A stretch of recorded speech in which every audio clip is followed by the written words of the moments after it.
Hi everyone, doctor जय Mehta here from Mumbai. आज के हमारे वीडियो में हम science and symptoms of endometriosis के बारे में बात करेंगे।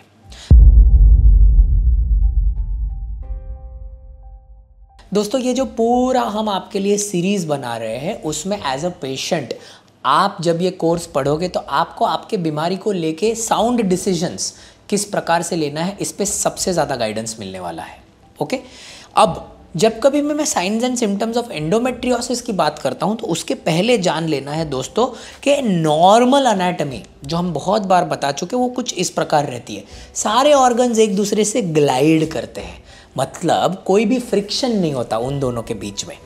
एंडोमेट्रियोसिस वो बीमारी है दोस्तों जिसमें ये ओवरी अगर मैंने यहाँ पे ड्रॉ कर ली तो ओवरी के अंदर बन जाती है एक चॉकलेट सिस्ट, जैसे कि हमने प्रीवियसली दिखाया है। अब ये चॉकलेट सिस्ट उस प्रकार से बनी हुई रहती है कि वो इंटेस्टाइन और वजाइना को भी थोड़ा सा एक दूसरे के पास सिकुड़ लेती है। दोस्तों, साइमल्टेनियसली हमने तो ये भी बताया है कि एंडोमेट्रियोसिस में पोस्टीरियर वॉल ऑफ यूट्रस में एडिनोमायोसिस करके एक बीमारी को एग्जिस्ट कर सकती है, जिसके वजह से यूट्रस की साइज़ नॉर्मल साइज़ के कंपेयर में बड़ी हो सकती है। तो दोस्तों, ये बहुत ऑब्वियस चीज़ है। जब कभी भी ये सब प्रॉब्लम्स होने का चालू हो जाता है, एंडोमेट्रियोसिस में ऑर्गन चिपकने को लगता है, तो एक चीज़ होता है, पेन, दर्द। ये जो पेट का दर्द या बैक का दर्द होता है उसको हम अलग अलग हिस्सों में बांट सकते हैं। अगर ये पेट का दर्द पीरियड के टाइम पे होते हैं तो उसको हम बोलते हैं डिस्मेनोरिया, मतलब पीरियड पास करने के टाइम पे पेन। अगर ये स्टूल पास करने के टाइम पे होते हैं तो इसको हम बोलते हैं डिस्कीजिया, मतलब स्टूल पास करने के टाइम पे पेन। अगर ये सेक्स करने के टाइम पे होता है पेन तो उसको हम बोलते हैं डिस्पेरोनिया।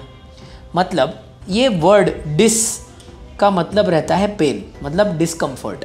ओके, ये डिस्पेरोनिया, डिस्कीजिया, डीप डिस्पेरोनिया, डिस्मेनोरिया, ये सारे सिम्टम्स एंडोमेट्रियोसिस के साथ हैंड इन हैंड चलते हैं।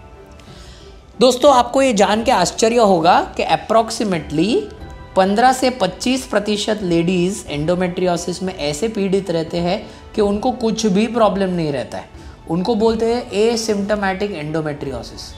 अब ये क्यों किसी का एंडोमेट्रियोसिस एसिम्प्टोमेटिक होता है ये तो साइंस को पता नहीं, बट एंडोमेट्रियोसिस में 15 से 25% ऐसे लेडीज़ हैं जिनको कोई भी प्रकार के सिम्टम्स ही नहीं आते।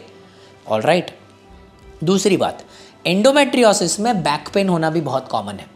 एंडोमेट्रियोसिस में थाई पे पेन होना भी बहुत कॉमन है। एंडोमेट्रियोसिस में वेग पेल्विक पेन होना भी बहुत कॉमन है। और एंडोमेट्रियोसिस में लॉइन पेन, किडनी पे पेन होना भी बहुत कॉमन है। दोस्तों, बेसिकली एंडोमेट्रियोसिस का मतलब होता है पेन। बस एक चीज़ मैं बोलना चाहूँगा ये ख़त्म करने के पहले, जो साइंस एंड सिम्टम्स नहीं है पर एंडोमेट्रियोसिस के साथ में जाता है, एंड दैट इज़ इनफर्टिलिटी। दोस्तों, ये हमेशा ध्यान रखना है कि बहुत ऐसे एंडोमेट्रियोसिस के पेशेंट्स रहते हैं जिनको इनफर्टिलिटी भी होती है, इसीलिए इनफर्टाइल होना भी एक एंडोमेट्रियोसिस का साइन एंड सिम्टम है।